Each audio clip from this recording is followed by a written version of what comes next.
साथियों, जय स्वर्णकार। साथियों, जैसा कि अभी हाल ही में मोदी जी ने कहा है कि 1 साल तक सोना ना खरीदें। मेरे भाइयों, बेचने के लिए मना नहीं किया है मोदी जी ने, सिर्फ खरीदने के लिए बोला है। पहली बात, चांदी के लिए कुछ भी नहीं बोला, सिर्फ सोने के लिए बोला है। देखिए, हर चीज़ के 2 पहलू होते हैं और उन 2 पहलुओं के अंदर आपको, अगर आप अपनी नज़र को उस तरीके से रखते हैं जो माइनस है, तो आपको माइनस नज़र आएगा। अगर आप प्लस सोचते हैं, पॉजिटिव सोचते हैं, तो पॉजिटिव नज़र आएगा।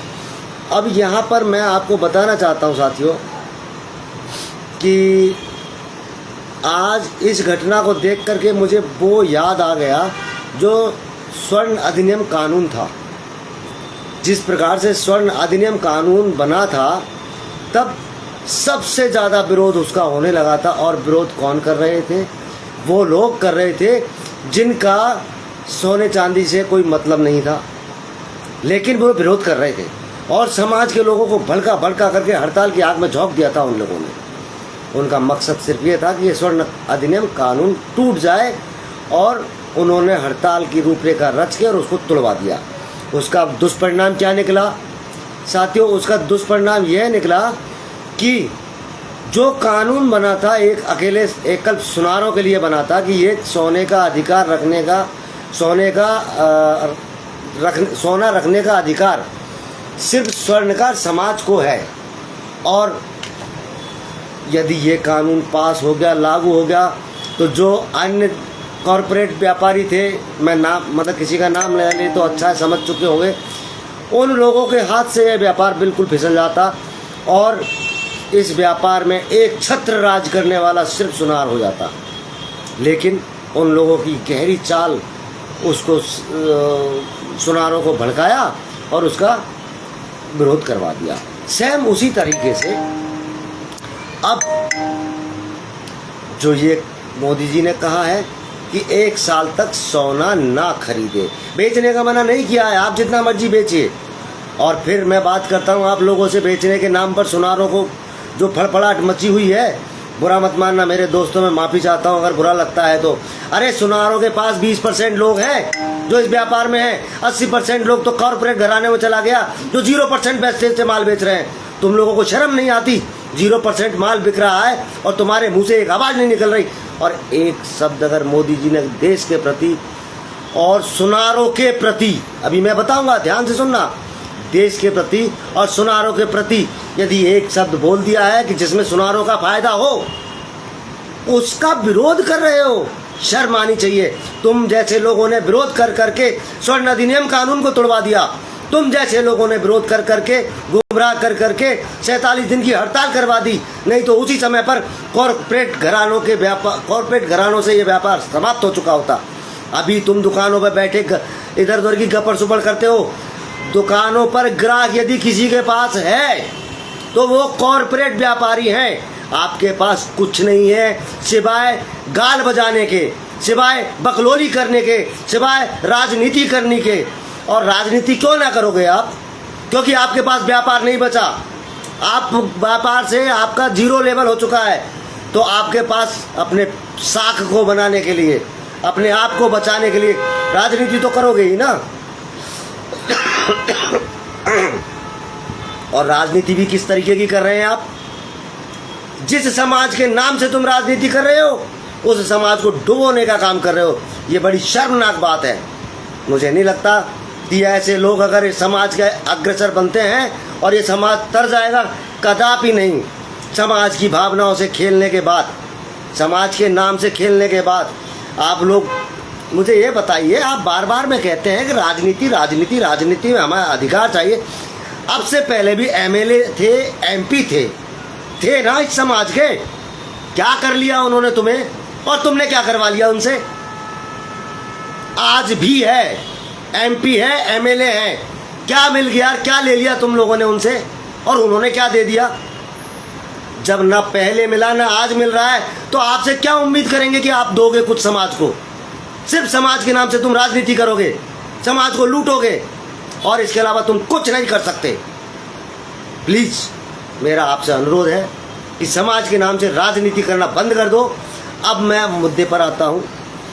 जो आपका मुद्दा है कि 1 साल तक सोना ना खरीदने की बात को आज मोदी जी ने कहा है, इसको राजनीति से मत जोड़ना कि मैं राजनीति कर रहा हूँ। मुझे राजनीति की कोई भाषा नहीं समझ में आती, और ना मैं राजनीति करना जानता।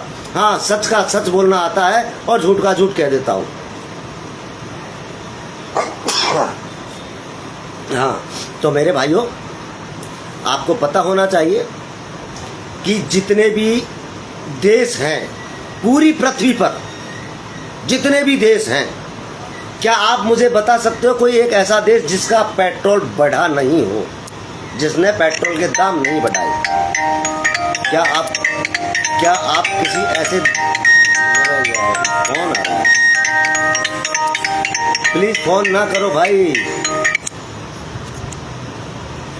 तो क्या आप, माफी चाहता हूँ, बीच में फोन आ गया।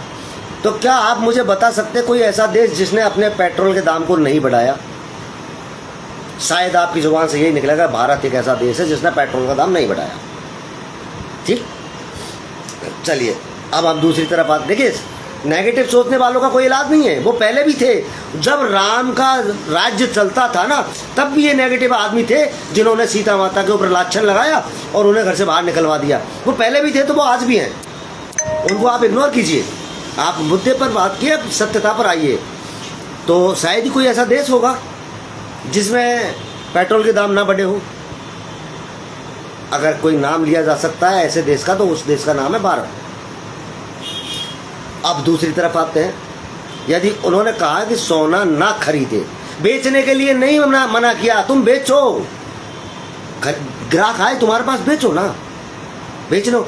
खरीदने पर मना इसलिए किया है, हो सकता है कि आने वाले समय में आज जो तुम 160 और 155 के भाव में सोना देख रहे हो, 155 के भाव का, हो सकता है वो 50 पे आके रुक जाए। उनकी लंबी सोच हो सकती है इस चीज को लेकर के।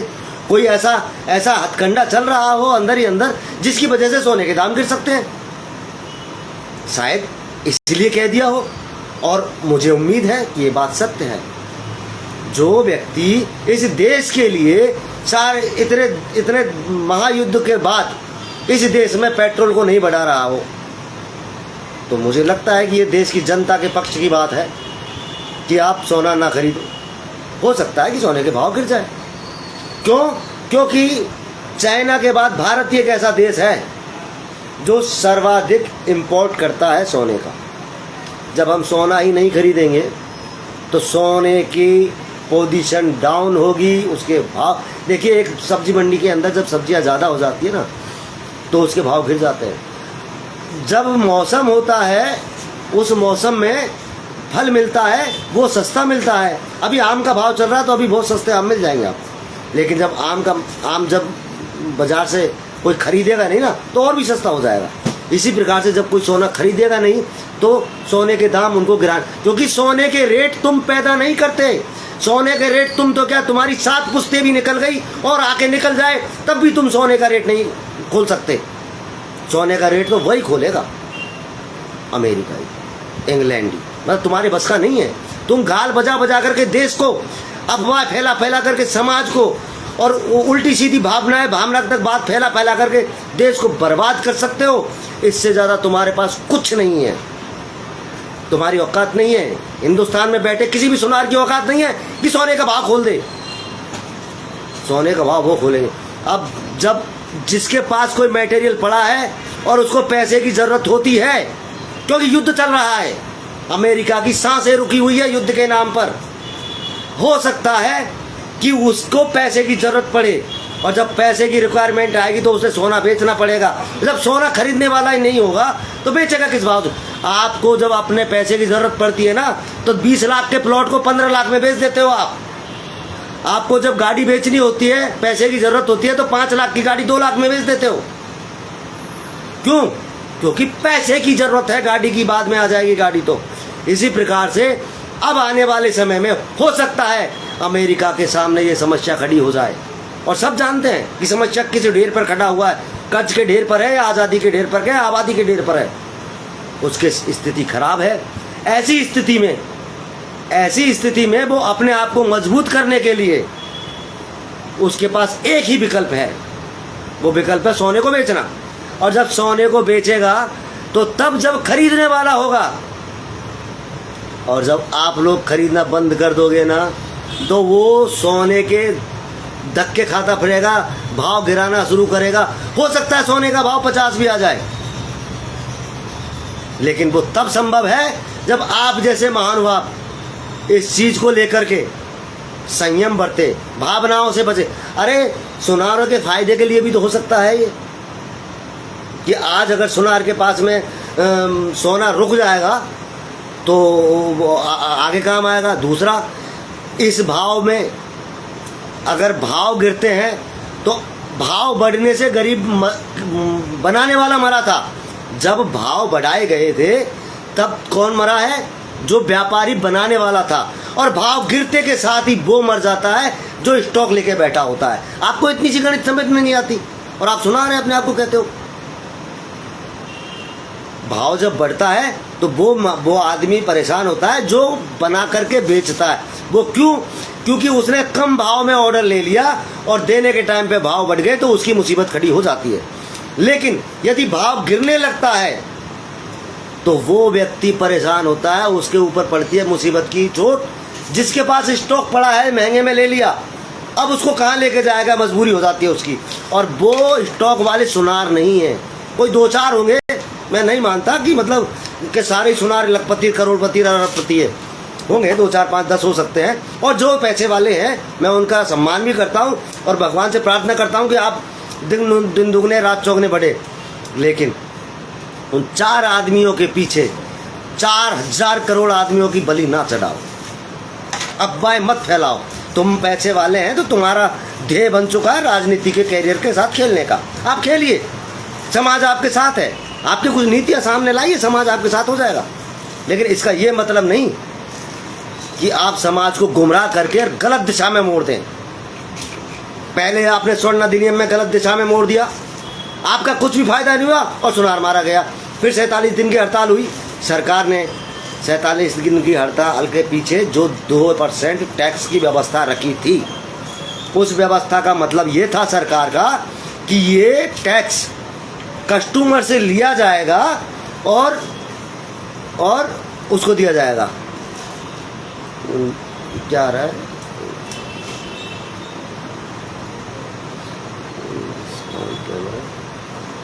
मतलब मेरा कैमरा बंद है क्या? भाई साहब जरा लिखिए कोई कि आप एक मैसेज पे नजर पड़ी, कैमरा बंद है।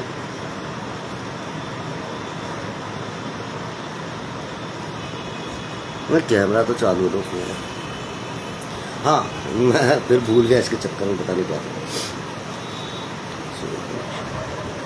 क्या हो क्या रहा है। लाइव चल भी नहीं रहा है, नहीं चल रहा है मेरा। देखता हूँ।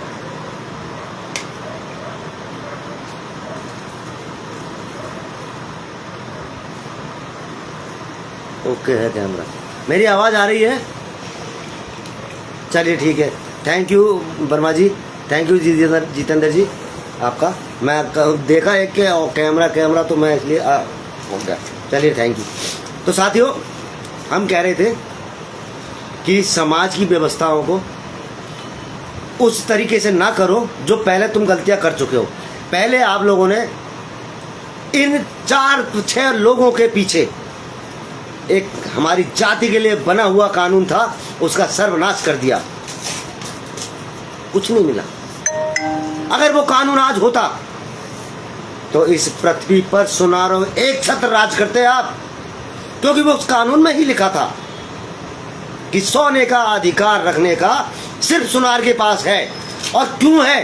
अगर आपके मन में ये बात आती है कि ऐसे कैसे हो सकता है, तो मैं बता देता हूँ। उसके पीछे एक छोटी सी लाइन लिखी गई थी उस अधिकार को देने के लिए, क्योंकि सुनार के पास अन्य ग्राहकों का सोना होता है। उसका अपना सोना नहीं माना जाता, वो कई ग्राहकों का सोना उसकी दुकान पर मौजूद होता है, इसलिए उसके पास यदि कोई स्टॉक पाया जाता है तो उस पर कोई कार्रवाई नहीं होगी। लेकिन हमारे समाज के उथल पुथल वाले नेता होते हैं ना, जो आज उथल रहे, हाय हाय करने लगे, 1 साल की मना कर दी। अरे बेचने की मना नहीं की है उन्होंने मना किया खरीदने के लिए। जिसकी दम है वो खरीदे, कौन मना कर रहा है? आज जो 1.5 लाख में खरीदे, पता चला 6 महीने के बाद में, 2 महीने के बाद में अमेरिका को पैसे की जरूरत है, युद्ध लड़ रहा है, वो कोई सोना ही नहीं खरीदेगा। जब आपको पता होना चाहिए, भारत एक ऐसा देश है, 2nd नंबर पे आता है जो सबसे ज्यादा सोने का इंपोर्ट करता है। और जब सबसे ज्यादा इंपोर्ट लेने वाला व्यक्ति एक नाराज हो जाएगा, नहीं खरीदेगा, तो उनकी क्या स्थिति होगी? कभी सोचा है आपने? आप उल्टे सीधे कुछ भी बोल लीजिए, जैसे मर्जी दुनिया को भड़का लीजिए, लेकिन अब अगर तुम्हारे भड़काने से हमारे जैसे लोग वो उथल पुथल करते भी हैं, तो क्या आप समझते हो आपका भला होगा? नहीं, वो आप सिर्फ राजनीति के लिए कर रहे हैं, लेकिन वो राजनीति भी आपके किसी काम नहीं आएगी, क्योंकि अब आने वाले समय में इस राजनीति में इस समाज के कुछ हीरे हैं, कुछ नवयुवक हैं जिनके अंदर राजनीति को लेकर के समाज के प्रति एक सद्भावना और भावना उमड़ी हुई है कि हम कैसे राजनीति के अंदर समाज को मुनाफा दे सके, फायदा दे सके। और आप लोग इस राजनीति की चटनी का चूरन बना दोगे, ना तो तुम कुछ कर पाओगे, ना उनको कुछ करने दोगे। ये तुम्हारा मोटिव है। क्यों? क्योंकि तुम लोगों ने शुरू से इस समाज को कुछ समझा ही नहीं, सिर्फ समाज को आपने चीटी समझा है। मसलो और आगे बढ़ो, मसलो और आगे बढ़ो। 47 दिन की हड़ताल करने की क्या जरूरत थी? सुनार की जेब से जा रहा था क्या पैसा? ग्राहक ने पैसा देना, ग्राहक ने टैक्स देना था, और बेचने वाले दुकानदार ने वो सरकार में जमा करना था। सुनार की जेब से क्या जा रहा था? लेकिन नहीं, उंगली फटी, खुजली मची, और हाय हाय हाय हाय किनके पीछे? इस चंद दलालों के पीछे। नतीजा क्या निकला? वो टैक्स तुम्हारे गले में बांध दिया। लो सालो, तुम ही मरो, तुम मेरे साथ आए थे ना हड़ताल में, नाम बदल के और टैक्स तुम्हारे गले में बांध दिया, और कह दिया जी कि हाँ ठीक है साहब, सरकार को 47 दिन की हड़ताल हो गई, सरकार ने हमारी सुनी नहीं, तो कोई बात नहीं साहब, हम आपको टैक्स देने को तैयार है। अरे तुम तैयार नहीं थे देने को। तुमने जब पीछे पांडाल की तरफ देखा कि पांडाल खाली होने लगा है, हड़ताल टूट चुकी है और हड़ताल में बैठे लोग समझ चुके हैं। मैं माफ करना दोस्तों, मैं उस समय का वाकया बताता हूँ आपको। कम से कम 10 या 15 लोगों ने तो मेरे साथ में झगड़ा किया। कई बार उस पांडाल से मैं बाहर निकल गया और बाहर निकाला गया। वो मेरा पहला प्रोग्राम था जिसमें मैंने दिल खोल के विरोध किया था, और मैंने एक बार बीच में फ़ोटो डाली थी। वो उसी दिन की फ़ोटो है जिस दिन वो पांडाल खाली होने लगे। उस समय मेरे पास मेट्रोला का नहीं कोई नया वैसा फ़ोन था जिससे मतलब साफ फ़ोटो नहीं आती थी, लेकिन फिर भी मैंने उससे डाला था। और ये उस समय मेरा पहला समाज के लिए योगदान रहा था। अब उसका देने का हाँ भर दिया ना, टैक्स देने का, और टैक्स किसके गले में बांध दिया?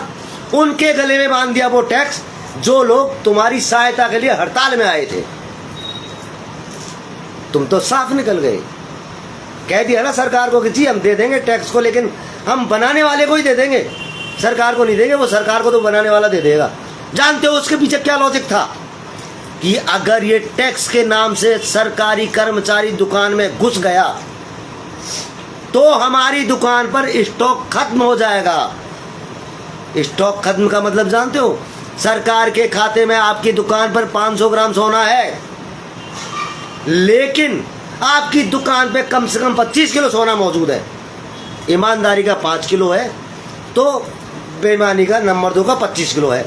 और इतना ही नहीं, जब कागज खुकेरे जाते हैं ना, पन्ने पलटे जाते हैं, तो पता चलता है कि 25 किलो का तो दुकान में है और 50 किलो का कारीगरों के घर पे पड़ा हुआ है बनाने के लिए। फट के हाथ में आ जाती। सरकार ने तो ये इसीलिए लगाया था इस कानून को कि इनको हम धरपकड़ कर सके। लेकिन आज जो ये दलाल उखल उखल के बोल रहे हैं, ऐसे दलालों ने उस कानून की धज्जियां उड़ा दी और अपने पैरों पे कुल्हाड़ी मारी, इस सुनार को मरवा दिया। अपने पैरों पे कुल्हाड़ी मार के सुनारों को खुद को मरवा दिया हड़ताल में जाकर के।